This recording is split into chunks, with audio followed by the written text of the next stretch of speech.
कलयुग के अंत में अधर्म का नाश करने और पुनः सतयुग में धर्म स्थापित करने के उद्देश्य से विष्णु अवतार कल्कि के बारे में तो आप सब जानते ही हैं, परंतु आज मैं आपको बताऊंगा भविष्य पुराण का वो उल्लेख जो आपको आश्चर्य से भर देगा, क्योंकि ये उल्लेख है कलयुग के अंत में उस अवतार का जो देगा कल्कि का साथ। आखिर कौन है वो अवतार और कौन से भगवान का होगा ये अवतार, ये सुनाने से पूर्व सभी दोस्तों को नमस्कार और बड़े बुजुर्गों को चरण स्पर्श। वीडियो पूरा देखिएगा और अगर अभी तक आपने चैनल सब्सक्राइब नहीं किया है तो बेल आइकन दबाकर चैनल को सब्सक्राइब अवश्य करें ताकि भक्ति की धारा यूं ही बहती रहे। तो दोस्तों आगे बढ़ते हैं आज की कथा की ओर और आज मैं आपको बताऊंगा उस अवतार के बारे में जो देगा कल्कि का साथ कलयुग के अधर्म को समाप्त करके सतयुग में धर्म को स्थापित करने में, और उस अवतार का नाम होगा धूम्रवर्ण या धूम्रकेतु। और ये अवतार होगा शिव पार्वती नंदन भगवान श्री गणेश का।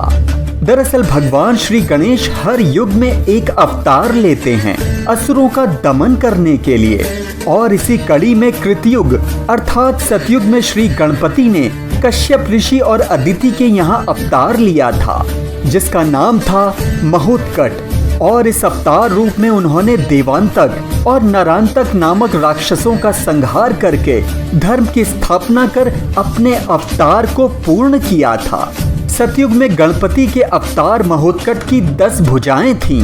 वो तेज स्वरूप और सबको वर देने वाले थे और महोत्कट का वाहन था शेर। इसके पश्चात त्रेता युग में श्री गणपति ने उमा के गर्भ से भाद्रपद शुक्ल चतुर्थी के दिन जन्म लिया था और उनका नाम था गुणेश। 6 भुजाओं वाले गुणेश का वर्ण श्वेत और वाहन मयूर था, इसलिए उन्हें तीनों लोकों में मयूरेश्वर नाम से भी जाना जाता था।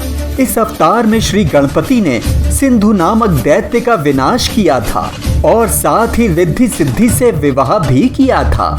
द्वापर युग में श्री गणपति के अवतार का नाम था गजानन। गजानन की 4 भुजाएं थीं और वर्ण लाल था, जबकि मूषक इनका वाहन था। द्वापर युग में श्री गणपति ने पुनः माता पार्वती के गर्भ से जन्म लिया और गणेश कहलाए, परंतु गणेश जी के जन्म के पश्चात किसी कारणवश माता पार्वती ने उन्हें जंगल में छोड़ दिया, जहां पराशर मुनि ने उनका पालन पोषण किया। इन्हीं गणेश ने ही ऋषि वेदव्यास के कहने पर महाभारत लिखी थी। गणेश रूपी अवतार में वरेण्य नामक अपने भक्त को गणेश गीता के रूप में शाश्वत ज्ञान का उपदेश भी दिया था। और अब बचा कलयुग, जहां श्री गणपति का अवतार लेना अभी शेष है। भविष्य पुराण और गणेश जी को समर्पित मुद्गल पुराण के अनुसार कलयुग के अंत में भगवान श्री गणेश अवतार लेंगे और उनका नाम होगा धूम्रवर्ण या धूम्रकेतु, और उनके नाम के अनुसार ही उनका वर्ण धुएं के समान होगा।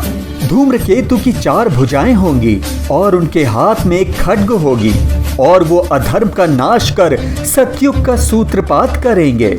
चूंकि कल्कि अवतार भी इसी समय होगा, इसलिए कल्कि और धूम्रकेतु मिलकर पृथ्वी पर कलयुग का अंत कर सतयुग में धर्म का प्रारंभ करेंगे और समय का पहिया दोबारा अपने चक्र को दोहराएगा। श्री गणपति के हर युग में एक अवतार लेने की घटना के अलावा उनके 8 अवतार ऐसे भी हैं जिन्होंने काम, क्रोध, मद, लोभ, मत्सर, मोह, अहंकार और अज्ञान रूपी असुरों का दमन किया। सर्वप्रथम श्री गणेश ने वक्रतुंड अवतार लिया और ईर्ष्या, द्वेष रूपी असुर मत्सरासुर का वध किया, इसलिए गणेश जी को ईर्ष्या हर्ता भी कहा जाता है। दूसरा अवतार है एकदंत, और एकदंत रूप में उन्होंने मदासुर, जिसे अहंकार का अवतार माना जाता है, का वध किया था। एकदंत की 4 भुजाएं और 1 दांत है और साथ ही एक विशाल उदर भी। इसके पश्चात गणेश जी ने लिया महोदरा का अवतार। महोदरा ने मोहासुर को पराजित किया, वो मोहासुर जिसे ब्रह्म का दैत्य माना जाता है। अंत में मोहासुर भी महोदरा का भक्त बन गया। अब आता है गजानन अवतार, अर्थात हाथी के सिर वाले भगवान श्री गणेश। इस अवतार में गणेश जी ने लोभासुर का वध किया, जो कि कुबेर का पुत्र था। दरअसल लोभासुर लालच रूपी दैत्य था। गजानन के पश्चात गणपति जी ने लिया लंबोदर अवतार, जिन्होंने भगवान शिव के क्रोध से जन्मे क्रोधासुर का नाश किया। अब श्री गणपति का अगला अवतार था विकट, जिन्होंने कामासुर का वध किया।